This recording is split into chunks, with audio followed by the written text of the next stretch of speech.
ಕಾಟೇರಮ್ಮ ದೇವಸ್ಥಾನ ಭಕ್ತಾದಿಗಳಿಗೆಲ್ಲ ನನ್ನ ನಮಸ್ಕಾರ. ಈ ದಿನ ನಾವು ಕಾಟೇರಮ್ಮ ದೇವಸ್ಥಾನಕ್ಕೆ ಬಂದಿದ್ದೀವಿ. ಈ ದೇವಸ್ಥಾನ ವಿಶೇಷತೆ ಎಲ್ಲ ತಿಳಿಯೋಣ. ಹಾಗೆ ನಾವು ಮುಂದೆ ಹೋಗ್ತಾ ಇದ್ರೆ ಇಲ್ಲಿ ಕಾಳಿಕಾದೇವಿ ವಿಗ್ರಹದ ಮುಂದೆ ಬೆಲ್ಲದ ದ್ವೀಪಗಳು ಮತ್ತು ನಿಂಬೆಹಣ್ಣು ಮತ್ತು ಕುಂಬಳಕಾಯಿ ಹಲವಾರು ರೀತಿಯಲ್ಲಿ ದ್ವೀಪಗಳನ್ನು ಬೆಳಗಿಸ್ಬಿಟ್ಟು ಮನಸ್ಸಿನಲ್ಲಿ ಏನಿರ್ತದೆ ಸಂಕಲ್ಪ ಅದನ್ನು ಬೇಡಿಕೊಂಡ್ರೆ ತಾಯಿಯ ಅನುಗ್ರಹ ಆಗುತ್ತೆ. ಇಲ್ಲಿ ಕಾಳಿಕಾದೇವಿ ವಿಗ್ರಹ ಮುಂದೆ ಅವರು ಮನಸ್ಸಲ್ಲಿ ಬೇಡಿಕೊಂಡು ನಮಗೆ ಇಂಥ ಕಷ್ಟ ಇದೆ ಅಂತ ಹೇಳಿಕೊಂಡು ಮುಂದಿನ ಆ ಪೂರ್ಣ ಫಲ ತಗೊಂಡು ಆಲ್ದ ಮರತ್ಲಾಗ ಹೋಗ್ತಾರೆ.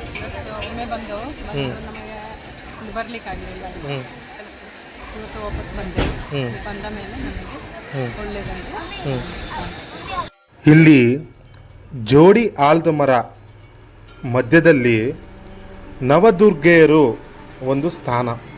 ಈ ನವದುರ್ಗೆಯರು ನಾವು ದರ್ಶನ ಮಾಡಿಕೊಂಡು ಸುತ್ತಲೂ ರೌಂಡ್ ಹಾಕ್ಕೊಂಡು ನಾವು ಹರಕೆಯನ್ನು ಮಾಡಬೇಕು. ಇಲ್ಲಿ ಕಾಣಿಸ್ತಾ ಇದೆಯಲ್ಲ, ಅದೇ ನವದುರ್ಗೆಗಳಿರುವ ಸ್ಥಾನ.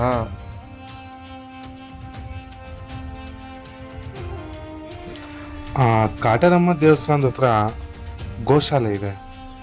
ಕೆಲವ್ರಿಗೆ ಗೊತ್ತಿದೆ, ಕೆಲವ್ರಿಗೆ ಗೊತ್ತಿಲ್ಲ. ಇದ್ರ ಬಗ್ಗೆ ನಾನು ಸ್ವಲ್ಪ ಹೇಳ್ತೀನಿ. ಕಾಟೇರಮ್ಮ ದೇವಸ್ಥಾನ ಜೋಡಿ ಆಲದ ಮರ ಇದೆಯಲ್ಲ, ಅಲ್ಲಿ ಅನ್ನದಾನ ಮಾಡ್ತಾರಲ್ಲ, ಅಲ್ಲಿ ಲೆಫ್ಟ್ ಸೈಡ್ ಆಚೆಗೆ ಹೋದಾಗ ಎದುರುಗಡೆ ಕಾಣಿಸ್ತದೆ, ಅದು ಗೋಶಾಲೆ. ಇಲ್ಲಿ ನಾನು ಬಂದು ದೇವಸ್ಥಾನ ದರ್ಶನ ಮಾಡಿಕೊಂಡು ಸ್ವಲ್ಪ ಹೊತ್ತು ಕೂತ್ಕೊಂಡು ಮೈಂಡ್ ರಿಲೀಫ್ ಮಾಡಿಕೊಂಡು ನಾನು ಹೋದೆ. ತುಂಬ ಚೆನ್ನಾಗಿತ್ತು.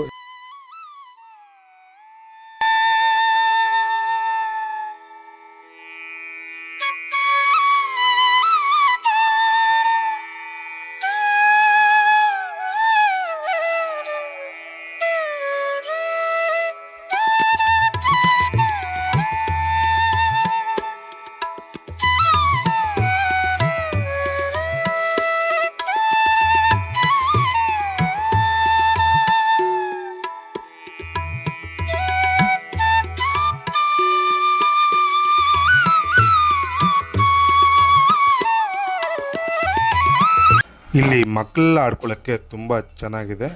ಇಲ್ಲಿ ಜಾತ್ರೆ ರೀತಿ ಒಂದು ಕಾಟೇರಮ್ಮ ದೇವಸ್ಥಾನ ಇರ್ತದೆ. ವೀಕೆಂಡಲ್ಲಿ ತುಂಬ ಜನರು ಬರ್ತಾರೆ. ಕಾರ್ ಪಾರ್ಕಿಂಗ್ ಆಗಲಿ ಬೈಕ್ ಪಾರ್ಕಿಂಗ್ ಆಗಲಿ ಯಾವುದೇ ತೊಂದರೆ ಇಲ್ಲಿಲ್ಲ. ಯಾಕಂದರೆ ಇಲ್ಲಿ ಎರಡು ಕಡೆ ನಾವು ಪಾರ್ಕಿಂಗ್ ಮಾಡ್ಕೊಳ್ಳೋ ವ್ಯವಸ್ಥೆ ಇದೆ. ಇವಾಗ ಮುಂದೆ ನಾನು ನೋಡಿಸ್ತೀನಿ ನೋಡಿ, ಇದು ಕಾರ್ ಪಾರ್ಕಿಂಗ್ ಬೈಕ್ ಪಾರ್ಕಿಂಗ್ ಒಂದು place, another place back side ಇದೆ. ಎರಡು ಕಡೆ